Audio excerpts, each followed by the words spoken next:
The morning Sophia Ali decided to destroy her life, the sky over the Scottish Highlands was the colour of a fresh bruise. She stood in the corridor of Dunmore House, her mother's voice carrying through the walls like smoke through cracked stone, low, deliberate, and suffocating. Another suitor was coming. This one was different, her mother insisted. This one owned 3 county estates and had already buried one wife, which meant he understood patience. Sophia felt her stomach turn. She was 23 years old, and in her world that meant she was nearly expired. Her father had been dead 14 months. With him had gone every polite fiction that kept the Ali name standing upright. The house was mortgaged to its bones. The creditors no longer knocked, they simply wrote letters that arrived already knowing the answer. Her mother's solution was elegant in its brutality. Marry money, marry it quickly, marry it before the neighbors stopped being sympathetic and started being smug. Lord Sebastian had arrived last Thursday. He had tobacco-stained fingers and the eyes of a man who had appraised livestock all his life and saw no reason to stop now. He had not spoken to Sophia directly for the first 20 minutes. He had spoken about her, her composure, her figure, her apparent good health, the way one might discuss the condition of a promising mare. Her mother had nodded along, practically glowing. Sophia had smiled until her face ached. That night, alone in her father's study with his empty brandy decanter and his rows of unread law books, she made a decision that would have scandalized every woman she had ever been taught to admire. She was going to find the most ruinous man in Scotland and marry him first. Not a rogue, not a charming scoundrel with hidden fortune. That was the trap, wasn't it? The secret fortune, the reformed rake. Every girl in her social world had been warned about those. No, she needed someone genuinely unsuitable, someone so far below the acceptable horizon that her mother would have no legal or social recourse but to cut her loose entirely. A beggar, a drifter, a man whose poverty was so obvious and so complete that even love couldn't be used as an excuse. She would ruin herself on purpose, deliberately, cheerfully if she could manage it. The plan was reckless, possibly illegal in ways she hadn't fully examined, and almost certainly the best idea she'd ever had. She packed one bag. She left before dawn, when the frost still held the garden path rigid beneath her unsuitable boots. The gates of Dunmore House groaned behind her like something alive, registering its objection. She did not look back. 3 miles north, in the village of Bra, standing blood-streaked against a stone wall with the hollow eyes of a man who had seen too much and slept too little, the universe had already arranged her answer. The dining room at Dunmore House had always been designed for performance. The candles were positioned to flatter the china, the silverware polished to a standard the family could no longer afford to maintain, and the cook had been instructed, firmly, twice, to produce something that suggested abundance without actually achieving it. Sophia understood all of this. She had grown up watching her mother stage the room like a theatre director who knew the critics were coming and the leading actress was the only prop that mattered. Tonight, the critic sat at the head of the table wearing a burgundy cravat and an expression of calm institutional assessment. Lord Sebastian was 51 years old. He had the broad, settled look of a man who had spent decades being agreed with, and it had shaped him the way water shapes riverbed stone, smoothed in some places, hardened in others, and utterly immovable throughout. His hands, resting on either side of his soup bowl, were large and deliberate. Everything about him was deliberate. The way he lifted his glass, the way he set it down, the way his eyes moved across the table and arrived eventually at Sophia, and stayed there just a moment too long before moving on, the way a man checks a figure in a ledger and finds it satisfactory. Her mother was radiant. "Sophia plays beautifully," she offered with the bright, surgical precision she reserved for these occasions. "She was trained in Edinburgh. Her French is quite good. Her embroidery is, well, I always say she has her grandmother's patience for fine work." Lord Sebastian nodded slowly, as though filing each item in the appropriate column. Sophia lifted her spoon. The soup was too hot, and she was grateful for it. It gave her somewhere to direct her attention, a reason to look down, a socially acceptable excuse not to meet the eyes currently cataloguing her posture and the set of her shoulders, and whatever invisible qualities a man like Sebastian believed he could identify from across a dinner table. "You ride?" he asked. It was the first time he had addressed her directly all evening. "When the weather permits," she said. He nodded again, more filing.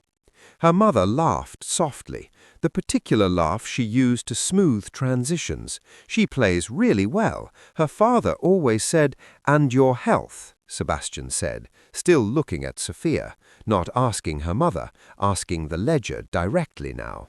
"You're in good health, I take it." The soup suddenly tasted of nothing.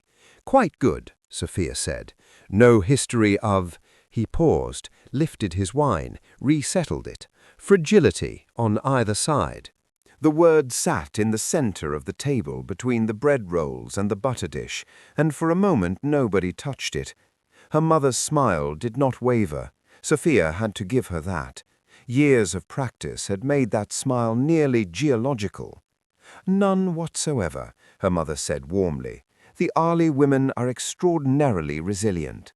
Sophia looked at her hands in her lap. Her knuckles, she noticed, had gone quite white around the stem of her napkin, which she had apparently been twisting without realizing it. She released it carefully, smoothed it flat, replaced it in her lap with the composure she had been trained to perform since she was old enough to sit upright without fidgeting. "He is asking whether I am capable of producing children." The thought arrived without drama, which was perhaps the worst part of it. It did not shock her. It did not even particularly surprise her. It simply settled into place beside everything else she already knew about this dinner, this room, this careful theatrical production her mother had spent 3 days assembling, and it confirmed, with the quiet finality of a door being locked from the outside, exactly what she was here for. Not a guest, not a daughter being introduced, an investment being evaluated for yield. The second course arrived. Her mother pivoted smoothly to the subject of the Dunmore Gardens and their history, and Lord Sebastian listened with the polite, faintly distracted attention of a man who has already made his decision and is simply waiting for the paperwork. Sophia ate. She answered when addressed. She smiled at the appropriate intervals with the appropriate warmth, her face performing its role without requiring much instruction from the rest of her. Inside, behind the performance, something that had been bending for months went very, very still, and quietly, without drama, without a single outward sign, it stopped bending entirely. She waited until the house was fully asleep. Not merely quiet. Dunmore House had a particular quality of quiet that wasn't actually quiet at all, just the sounds of a household pretending to rest while her mother moved room to room, extinguishing candles with the precise economy of someone who had recently begun counting them. Sophia waited for the last light beneath her mother's door to go dark. She waited another 20 minutes after that, because her mother was not above theatrics. Then she took the candle from her nightstand and went to her father's study. It was the one room in the house that had remained, by some unspoken agreement, untouched.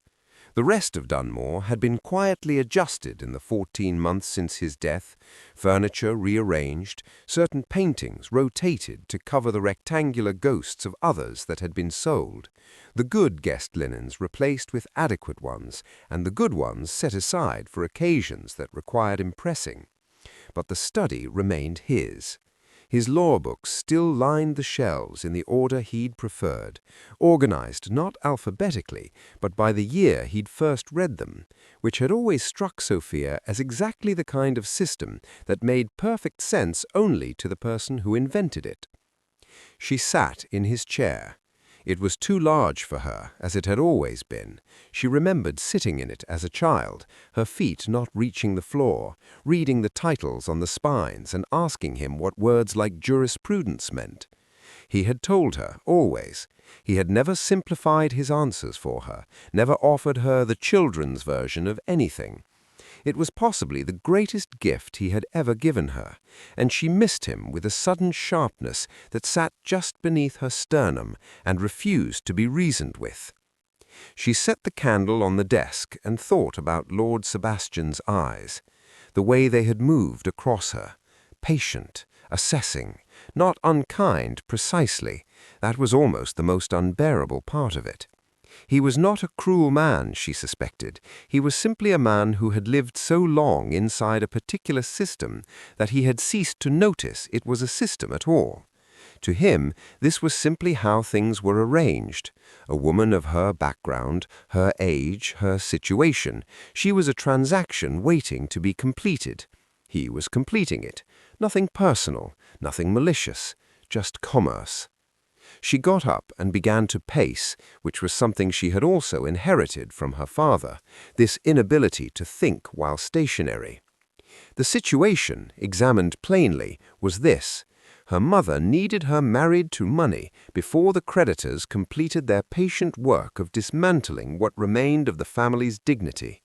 Sophia had no income of her own, no property, no legal standing that wasn't entirely dependent on either her father's name or a future husband's. Every acceptable avenue available to a woman of her station led, by different scenic routes, to the same destination, a drawing room belonging to someone else, where her job was to be agreeable and decorative and not require too much maintenance. She could refuse Sebastian specifically, her mother would simply produce another one. She could delay, her mother would simply apply more pressure, and the creditors would apply theirs, and the pincer movement of financial reality and maternal determination would eventually accomplish what direct persuasion hadn't. She could disappear entirely, but to where, with what, and how? She stopped pacing, stood very still in the middle of the room, her candle throwing uncertain shadows across the shelves of her father's books. And the answer arrived, not dramatically, but with the quiet, almost insulting simplicity of something that had been waiting for her to stop moving long enough to notice it. Make yourself worthless to her. Not to the world, not to herself, just to her mother's specific, carefully constructed ambitions. The entire system her mother was operating within required Sophia to be marriageable, and marriageable meant acceptable, and acceptable meant arriving at the altar with a reputation intact and prospects that justified the negotiation. Remove those things, and the transaction collapsed. Remove those things deliberately, irrevocably, and her mother would have no choice but to redirect her considerable energies elsewhere. The only question was how. A scandal might work, but scandals were difficult to control and had a tendency to punish the woman involved far more than anyone else. Running away solved nothing without somewhere to run to.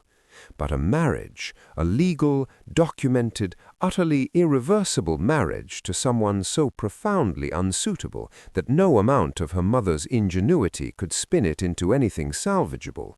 Sophia sat back down in her father's chair. For the first time in 14 months, she almost smiled. She packed in the dark, by candlelight, with the methodical calm of someone who understood that if she stopped to think too carefully about what she was doing, she would stop doing it entirely. The bag was small, deliberately so. A large bag required explanation, required the kind of departure that involved trunks and carriages and staff who would remember being asked to help. A small bag could be a woman stepping out for an early walk. A small bag was almost innocent. She chose it from the back of her wardrobe, a plain leather satchel that had been her father's, worn soft at the corners and smelling faintly of the pipe tobacco he had given up 3 years before he died and never entirely stopped missing. Into it she put 2 plain dresses, her warmest stockings, a small amount of money she had been quietly accumulating for 6 weeks from household accounts in increments too small to notice, a comb, and a letter she had written and rewritten 4 times over the past 2 days until it said exactly what she needed it to say and nothing more. She left the letter on her father's desk, addressed to her mother in her clearest handwriting. She did not read it again. If she read it again, she would revise it, and if she revised it, she would soften it, and softening it was precisely what she could not afford. The dress she chose for herself was dark wool, plain at the collar, the kind of thing a housekeeper might wear on her day off. She had purchased it 3 weeks ago from a shop in the village where nobody knew her by sight, paying cash, carrying it home beneath her coat. She had tried it on once in her room with the door locked, and found that wearing it made her feel strangely light, as though she had set down something very heavy without realizing she'd been carrying it. Over it she put her warmest cloak, the one concession to her old life she allowed herself, dark green wool, lined with flannel, not elegant enough to draw attention, but substantial enough, she hoped, to keep her alive in a Highland morning in late November. She picked up the satchel, she blew out the candle. Then she stood in the dark for a long moment, her heart doing something loud and complicated against her ribs, and she walked out of her bedroom without looking back at it. The cold outside the gates was a different species of cold entirely from the cold inside the house. Dunmore House was draughty and underheated and had been for months, but it still offered walls, still offered the particular illusion of shelter that 4 solid surfaces provide, even when they are no longer keeping very much out. The moment Sophia stepped beyond the gateposts and onto the open road, the Highland air found every gap in her clothing with a swift, impersonal thoroughness that felt almost personal. The sky was not yet light. It was that particular pre-dawn darkness that isn't quite black anymore, a deep, bruised blue at the edges, the kind of sky that has made its decision to become morning but hasn't yet committed to the work of it. She walked north. The road to Bra was 3 miles of uneven ground, and within the first quarter mile she understood that her boots were entirely wrong for it. They were good boots, well made, properly soled, but they were designed for gravel paths and drawing-room floors and the occasional well-maintained garden, not for the particular combination of frozen mud and half-thawed ruts that a Highland road offered in November. The first time her heel sank and held, she wrenched it free and kept walking. The second time she lost her footing entirely and grabbed at nothing, catching herself with an ungainly lurch that sent a jolt of cold mud across her hem. She stood still for a moment, breathing. Then she kept walking. The fear was there, she would not pretend it wasn't.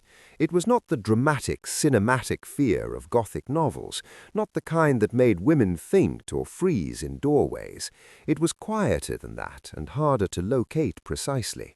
It lived somewhere between her shoulder blades and manifested as a persistent awareness that what she was doing was irreversible, that the road behind her was already becoming the past, that the woman who had sat at that dinner table last night and smiled until her face ached was already, with every footstep, becoming someone she was leaving behind. She wasn't sure if that was terrifying or the most relieving thing she had ever felt. Possibly both. The sky continued its slow, reluctant brightening. A crow announced itself from somewhere in the frozen gorse. Her boots found another rut, held, released. She counted her steps for a while, then stopped counting, then began again. 3 miles.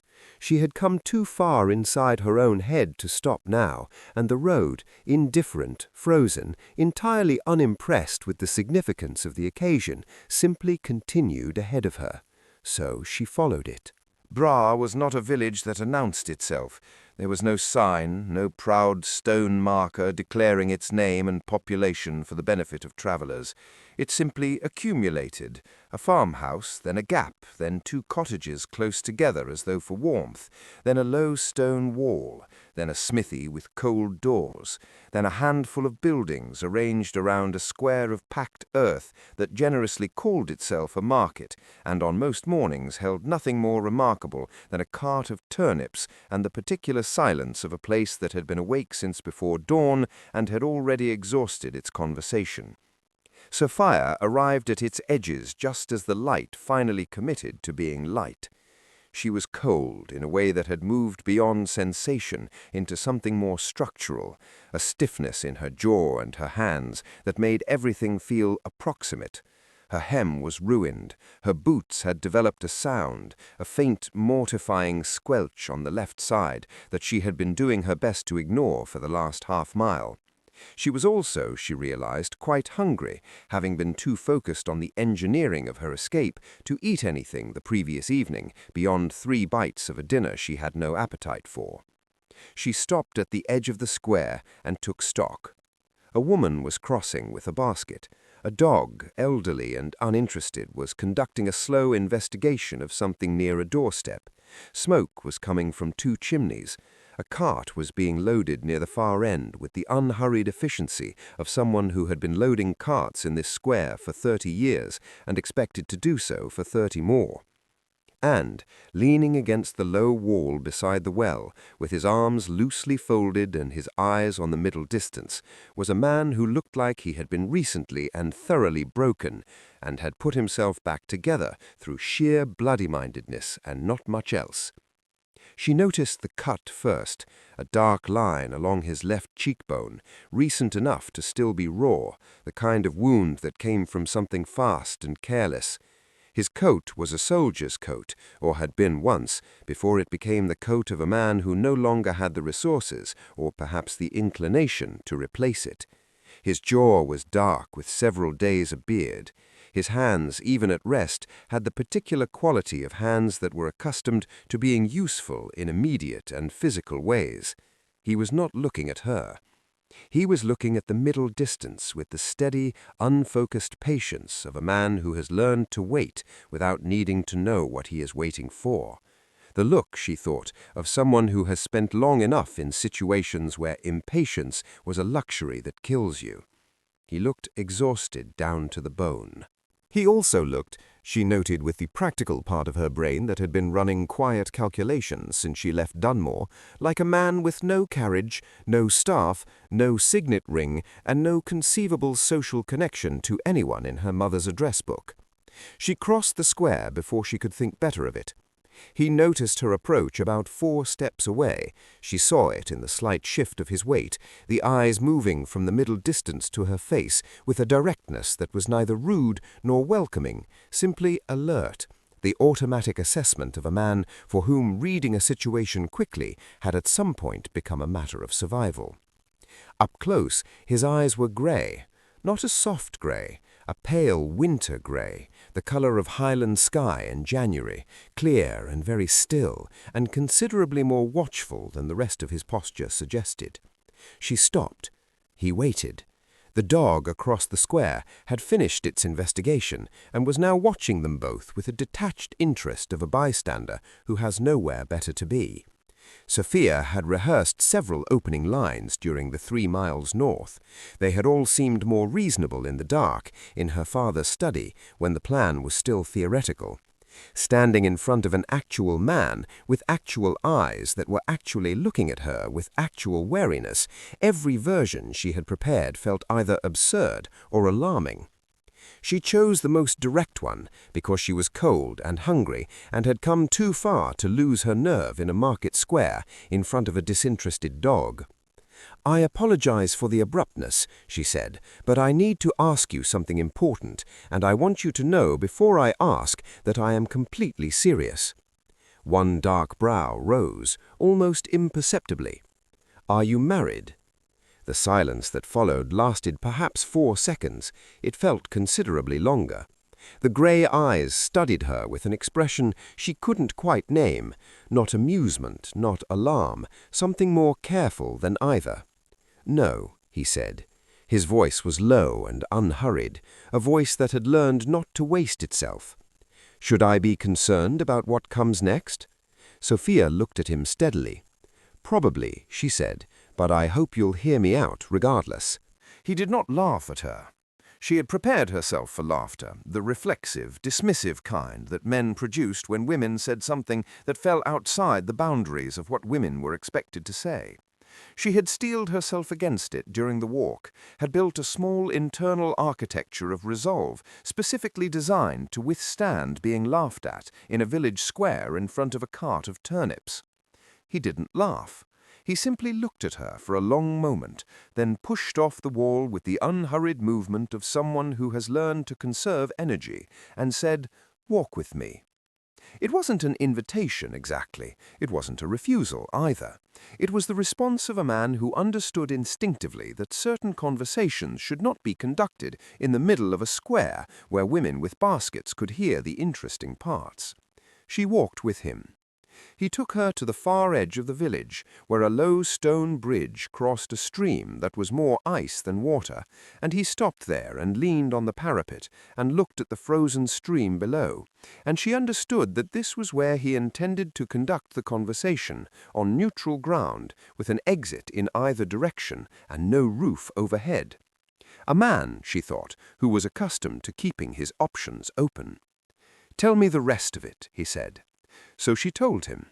She was concise about it. She had always been her father's daughter in that respect, inclined toward plainness when clarity mattered. She told him about Sebastian's eyes and her mother's smile and the drawing room that had become an auction house. She told him about the creditors and the mortgaged manor and the careful arithmetic of her situation.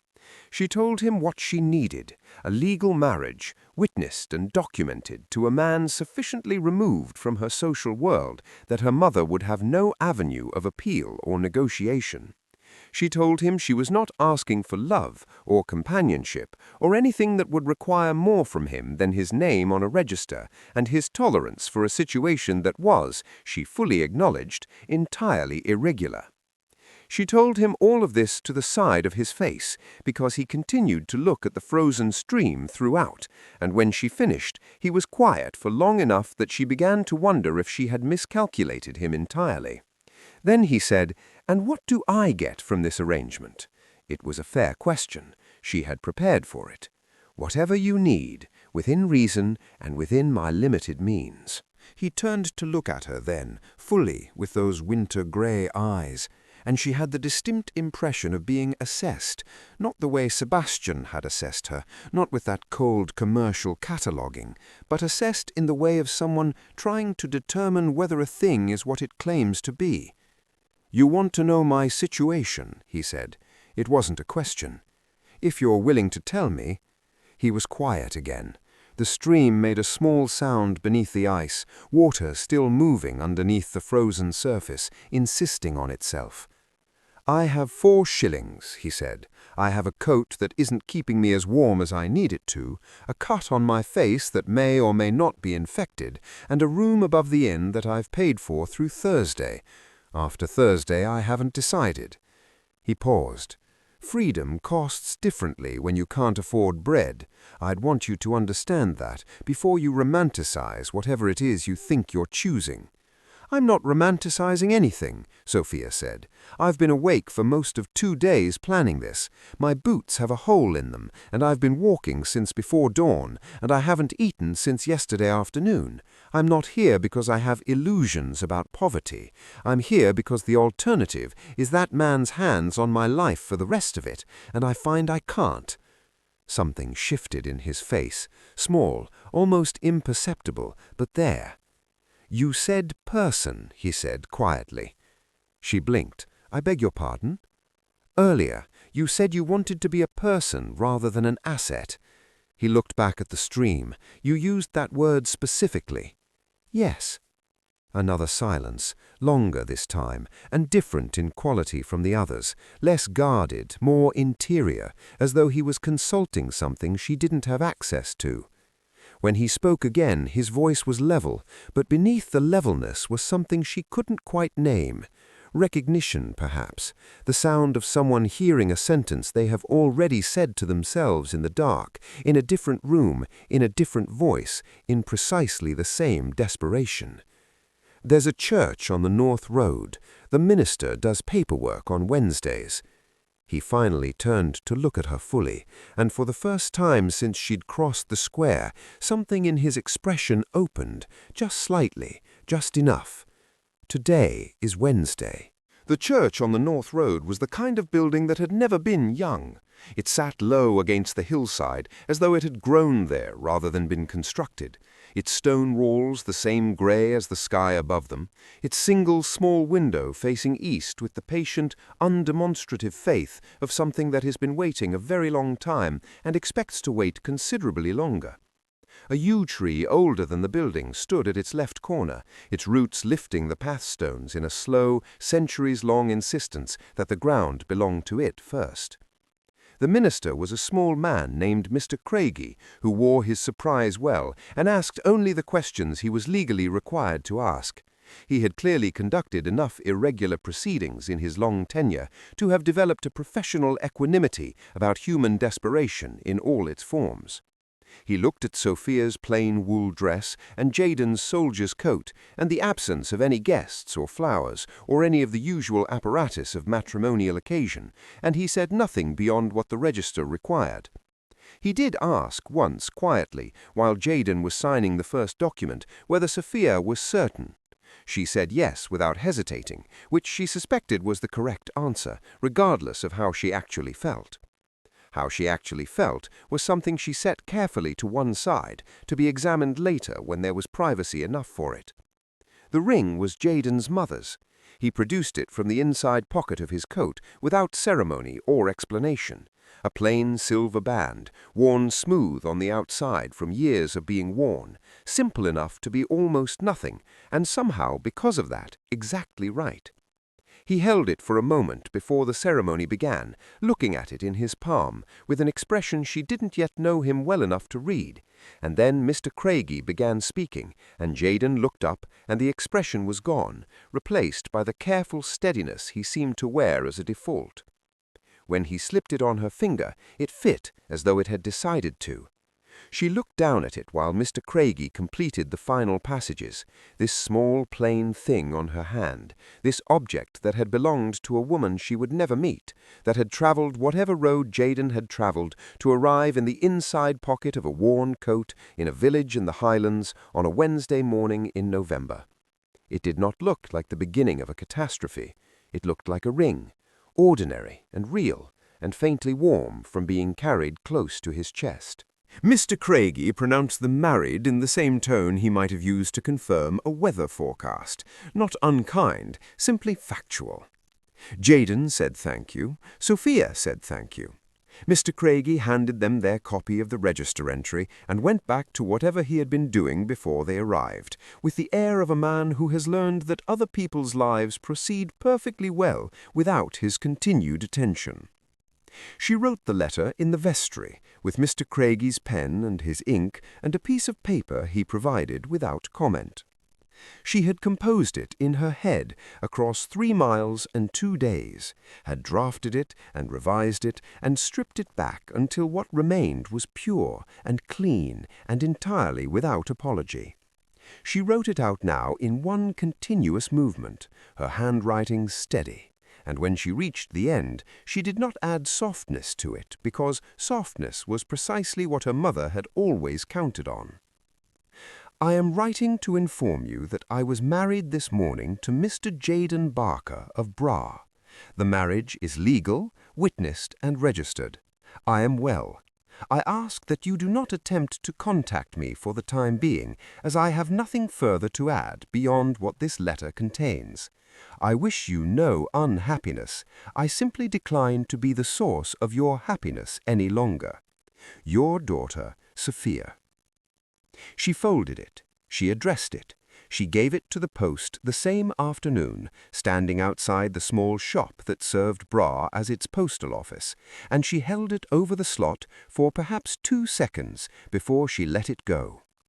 She imagined it arriving, imagined her mother's hands opening the fold, imagined the moment the words arranged themselves into meaning. She felt the reverberations of it from 50 miles away, the sharp, clean sound of a world shattering along the fault lines it had always had. Then she turned back to where Jaden was waiting at the end of the road, his hands in his pockets and his winter eyes on the middle distance, and she walked toward him. Her husband. The word sat in her chest like the ring on her finger, strange, unornamented, and surprisingly, unsettlingly solid. The cottage had 3 rooms and an argument with the weather that it was losing on multiple fronts. The roof held everywhere except the corner above the kitchen table, where a brown stain on the plaster marked the ongoing negotiation between the slates and the Highland rain. The window in the main room faced north and had developed, over what Sophia estimated was several decades of neglect, a draught so consistent and personal that it functioned less like a gap in the building and more like a permanent resident with opinions. The floorboards in the narrow hallway between rooms had a sequence of complaints underfoot, a creak, a groan, then a higher creak that Sophia learned within the first 2 days to navigate by instinct, like a scale she had memorized without meaning to. Jaden had apologized for it once, briefly, on the first morning. She had told him not to. He had looked at her for a moment with those winter-gray eyes, said nothing further, and handed her a bucket because the corner above the kitchen table had opinions about the night's rain, and the bucket needed emptying.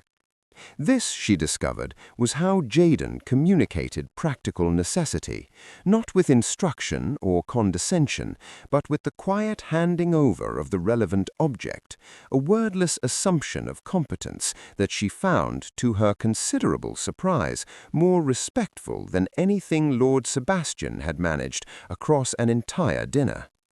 She burned the porridge on the 3rd morning, not slightly, completely, a scorched and smoking disaster that required the pot to be taken outside and left in the cold air while she stood over it, feeling the particular humiliation of a woman who has managed a household staff her entire life and cannot, it turns out, manage a pot of oats over an open fire without reducing them to something resembling coal. Jaden came in from wherever he had been. He rose before her each morning, she had noticed, old soldier's habit, and stood in the doorway of the kitchen looking at the empty pot-hook, then at her standing outside with the ruined pot, then at the thin smoke still escaping through the open door. "The fire wants to be lower," he said, "for porridge." "I'm aware of that now," she said. "There's bread," he said, and went to find it, and that was the entirety of the incident. She scrubbed the pot clean that afternoon with a focus and thoroughness that had very little to do with the pot. The next morning she got the porridge right, and the morning after that, and she did not examine too carefully why this felt like a significant personal achievement, only that it did. The floors were stone in the kitchen and bare wood elsewhere, and both required more frequent attention than she had previously understood floors to require. Sophia had watched floors be cleaned her entire life without ever registering the mechanics of the operation, the way one watches rain without thinking about water. She learned now. She learned the weight of a wet scrubbing brush and the particular ache it produced across the shoulders. She learned that stone held cold in a way that climbed through the knees. She learned that there was a rhythm to it once you stopped fighting the work and simply entered it, a physical steadiness that emptied the mind of everything except the immediate task. This, she thought, scrubbing the kitchen floor on a Tuesday afternoon while sleet tapped at the north window, was what she had not anticipated about her reckless plan. Not the cold, not the labor, not the burned porridge or the leaking roof or the limited provisions or any of the material privations that her old life would have identified as suffering. She had not anticipated the quiet. Not silence. Jaden was present enough, moving through the small spaces of the cottage with the economical self-containment of a man used to occupying whatever territory was available without requiring it to accommodate him. He spoke when he had something to say. He did not speak to fill space. He did not watch her with evaluating eyes. He did not make her feel measured or managed or maintained.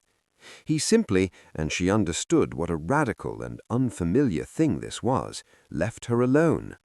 Left her alone to burn porridge and learn floors and sit by the small fire in the evenings reading the 3 books that constituted the cottage's library, while he cleaned his boots or sharpened something or looked at the fire with whatever private thoughts lived behind those careful grey eyes. It was not a comfortable life. It was not a pretty life.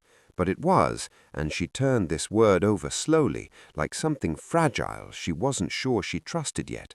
Hers. Every difficult inch of it, every cold morning and aching shoulder and smoke-blackened pot. Hers, in a way the Dunmore house, with its polished silver and its staged dining room and its carefully maintained illusion of abundance, had never once managed to be. It was the kind of evening that invited confession. The sleet had turned to proper rain some time after dark, and the rain had settled into the long, steady, unhurried variety that the Highlands produced when they meant business, not a storm, simply a commitment. It drummed against the north window with the patience of something that had nowhere else to be. The fire in the main room had been built higher than usual, because Jaden had brought in extra peat that afternoon without explanation, and the result was a warmth so uncharacteristic of the cottage that it felt almost borrowed, as though the room had decided to be somewhere else for the evening. Sophia was reading, or had been reading. The book was open in her lap, but she had not turned a page in some time, which was the comfortable condition of someone who has stopped needing the book and hasn't yet bothered to put it down. Jaden was doing nothing in particular. This was something she had come to recognize in him, these intervals of deliberate stillness that weren't rest exactly, but a kind of internal weather check, a man consulting something private and returning from it in his own time. She had learned not to interrupt them. She had learned more broadly the specific geography of his silences, which ones were content, which ones were tired, which ones had weight to them. This one had weight. She turned a page she hadn't read and said nothing. The fire shifted. The rain continued its patient work against the glass. "I need to tell you something," Jaden said. His voice was level, as it almost always was, but beneath the levelness was something she recognized, the particular tension of a person who has been carrying a thing for a long time and has finally decided that the carrying is costing more than the telling. She closed the book. "All right," she said. He was quiet for another moment, his eyes on the fire, his hands loose between his knees. Then he said it the way he said most things, plainly, without architecture or preamble, as though decoration would only make it worse. "My name isn't Barker. It's my mother's name. My family name, my father's name, is Ashworth." He paused. "I am the Duke of Brighton." The fire crackled. The rain said nothing helpful. Sophia sat with this information for a moment, turning it over with the careful hands of someone who has been handed something unexpectedly heavy and is determining whether to set it down or hold on. "The Duke of Brighton," she repeated. "Yes. The Duke of Brighton," she said again more slowly, "is the man who owns approximately half of Scotland, 2 estates in Northumberland, and a considerable portion of the Thames embankment." 3 estates in Northumberland, he said, "and it's closer to 1/3 of Scotland. People exaggerate." She looked at him. He was still looking at the fire, and his expression had the quality of a man braced for impact, not afraid of it precisely, but honest enough not to pretend it wasn't coming.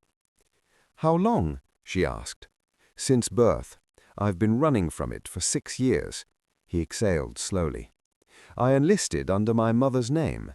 The army doesn't ask many questions when a man can march and shoot and follow orders.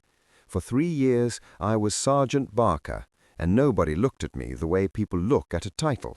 Nobody calculated what I was worth. Nobody arranged rooms in advance or rehearsed their manner before speaking to me. He paused. I was simply a man who was useful or wasn't, based on what I actually did. Sophia said nothing. She understood this, understood it in a way that bypassed analysis entirely and arrived directly as recognition, the same recognition she had heard in his voice on the bridge when she had used the word person. When I left the army, he continued, I couldn't go back, not to all of it. So I came here. Brar has no particular relationship with the peerage.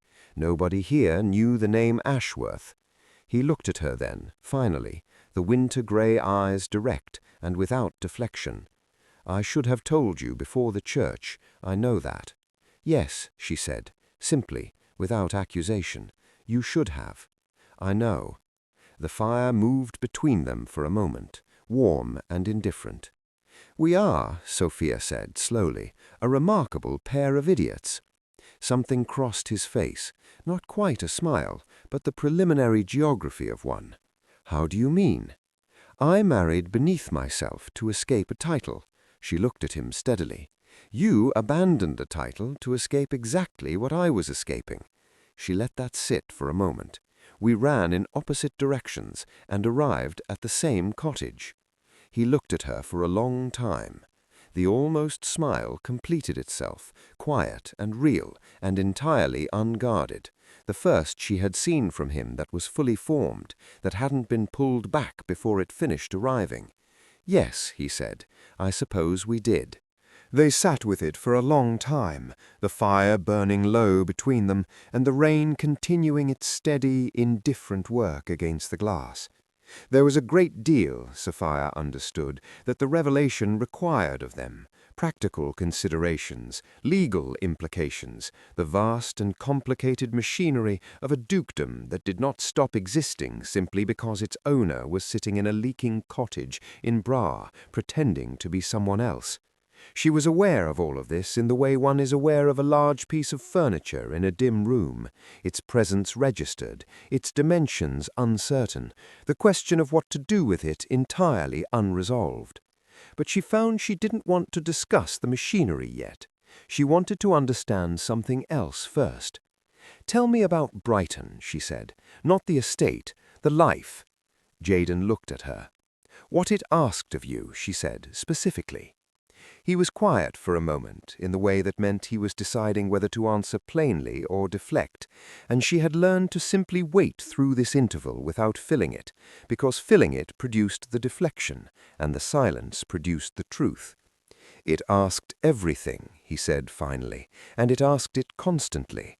Every room I entered had already arranged itself around my arrival, people's faces, their posture, the words they chose.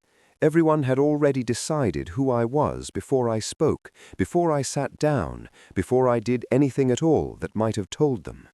He looked at the fire. After a while, you begin to wonder whether there is anything left of you that belongs to you, or whether the title has simply consumed the man entirely and left something hollow wearing his face. Sophia thought of Sebastian's eyes moving across her at the dinner table, the careful column-by-column assessment, the questions about fragility and breeding potential addressed to her mother as though she were not present. She thought of her own face performing its required expression, while the interior of her went very, very still. I understand that, she said, more precisely than I would like to. I know you do, he said. I knew it on the bridge, when you said you wanted to be a person. The fire shifted and resettled. Outside, the rain had eased slightly, not stopped, but gentled, as though it too had decided to listen. The wrong reasons, Sophia said quietly, half to herself. He looked at her. What? I've been thinking about why I did this. She turned the silver ring on her finger, a habit she had developed without noticing, this small unconscious rotation. I told myself I was being logical, strategic, that it was simply the most efficient solution to an impossible situation. She paused. But I think the truth is that I needed someone to choose me for the wrong reasons, for poverty, for unsuitability, for everything I was supposed to be ashamed of, because I had stopped believing anyone would ever choose me for the right ones. Jaden said nothing, but he was listening with his whole self, the way he did when something mattered, the quality of stillness around him changing. "And you," she continued, "enlisted under a borrowed name and came to the most unremarkable village in Scotland because you needed to be chosen for the wrong reasons too, to be useful, to be valued for what you could do rather than what you were born carrying." She looked at him steadily. "We were both trying to find out if there was anything worth choosing underneath everything we'd been assigned. The fire was very low now. Neither of them moved to build it. "Is there?" he asked, quietly, genuinely. "I think so," she said. "I think there might be quite a lot." They did not make the decision dramatically. There was no single moment of declaration, no speech delivered to the firelight. It arrived the way most true things arrived between them, gradually, practically, in the language of small, concrete choices rather than grand statements. They would not return to Brighton. They would not claim the title, or the estates, or the 3 properties in Northumberland. Jaden's solicitor, there would need to be a letter eventually, carefully worded, would manage what needed managing from a distance. There were mechanisms for such things, for men who chose to step away from what they had inherited. Complicated, imperfect mechanisms, but mechanisms nonetheless. They would stay in Bra, in the leaking cottage with the north-facing window, and the creaking hallway, and the kitchen fire that required managing, and the table with the bucket underneath it, and the 3 books, and the slow, daily, unglamorous work of a life that belonged entirely to them. Sophia would learn to make porridge. She already had. Jaden would fix the roof before spring, which he had already begun planning in the quiet of his own council. Neither of them would tell anyone who they were. And in the morning, when the rain had finally finished, and the Highland light came in pale and clean through the east window, Jaden made the tea, and Sophia burned the toast slightly, and they sat across from each other at the table with the bucket underneath it, and it was ordinary and imperfect, and entirely, finally, irrevocably theirs. No title, no expectation, no room prearranged around their arrival.